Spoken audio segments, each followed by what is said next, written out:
ठारूशाह मां खे ख़बर ॾींदा हलूं। डिस्ट्रिक्ट रिपोर्टर मोहम्मद हसन सुमरो जी रिपोर्ट मुताबिक़ ठारूशाह थाने ॿाहिरां ॻोठो लीमो खान उजड़ जी रहवासन बर्थ भरण जो पोरियो कंदड़ नौजवान नारी अनिला उजड़ पंहिंजे मुड़ुस सां गॾिजी बासर शाहज़ेब खानज़ादा ख़िलाफ़ एहतजाज कंदे ॿुधायो त मां ठारूशाह जी रेशम गलीअ में बर्थ भरण जो पोरियो कंदी आहियां।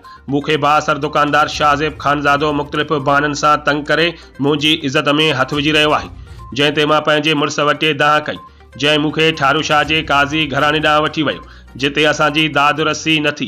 असां मजबूरन थाने ते पहुता आहियूं, जिते मथे ॼाणायल बासर मथां कचो केस दाख़िल करायो आहे, पर पुलिस बासर साफ़ी जे भाउ शाहज़ेब खानज़ादा खे गिरफ़्तार करण खां लवाए रही आहे। असां ग़रीब शरीफ़ आहियूं। थाने ते दाहूं करण ते हाणे असांखे बासर धमकाए रहिया आहिनि। उन इंसानी हक़नि वारे इदारे SSP नौशरो फिरोज़ खां तहफ़ुज़ जी घुर कई ऐं बासरनि ख़िलाफ़ कार्रवाई करण जी अपील पिणु कई। तव्हां केरु आहियो? नालो तव्हांजो छा आहे? मुंहिंजो नालो अनिला आहे। असां उजड़ आहियूं लीमो खान कोठल में असांखे जेरी में तव्हां किथे कमु कंदा आहियो?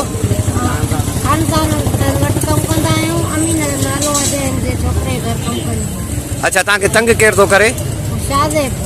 शाहज़ेब केरु आहे ज़ात जो? खानज़ादो। अच्छा, तव्हांखे तंग थो करे? तव्हां थाणे ते आया हो? NC दाख़िल कराई आहे? असांखे इंसाफ़ सपोर्ट कंहिंजी आहे? सपोर्ट आहे असांजे लाइ छोकिरे खे सपोर्ट